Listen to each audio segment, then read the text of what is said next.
Hello. What you're looking at now is the insides of a Commodore PET keyboard. This one is from an 8032, and I'm just giving it the last little bit of inspection before I put it back together and hope that everything works. The last time I did this, there were in fact some keys that did not work well. That is why I took it apart again. So as I'm looking around here, I'm looking for any little specks of anything that I can see, and I did, I'm going to push this over a bit, maybe you can see this. Right there, there's a little white speck of something. It is gone. Perhaps there's a little white speck on there. It is gone. I've got my reading glasses, and I'm looking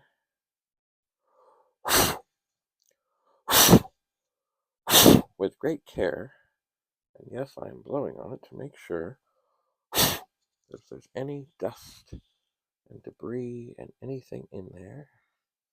Oh, that looks like a little something. I can get it out of the way. Oh, what is that? Hang on here. Alright, I see one of the little pads here. It looks a little bit, I don't know, irregular. I'm going to get the 99% alcohol back out. And I'm going to give this one, I don't even know which it is, a little bit more of a face wash. This is how we do it. We brush, we twirl, we spin. Now this is going to delay me putting the keyboard back together because I want it to get completely, totally dry. As I'm here, I'm just looking for anything else. And I have found another that looks, I don't know if you can see that. Where are we here? Am I there? There. It's just, I don't know. It's just, I'm looking very carefully in the light to find anything that doesn't look just dandy. I don't want to do this again. I do not. And it's funny, I'm going to dip again. I'm going to dip this in again. There is, where was the one? This one here looks, I don't know. I just don't know. I'm going to give it another little massage. And yes, I will wait a little while. The alcohol will take a while.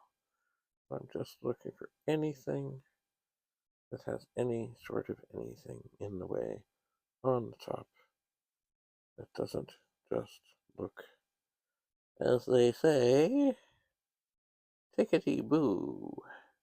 So the procedure for all of this, it might sound simple, it might look simple, but basically you have to remove all the screws, disconnect, basically, then that generally means unsoldering the wires to go to the shift key, and the shift lock key, which is right here. There are two prongs there.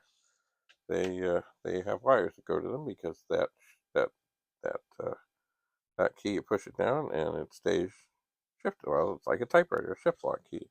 All typewriters, it moves the whole machine. Weird, kind of funny. And anyway, I'm just looking in the light. I'm right behind where the phone is. And oh, do I see a little something?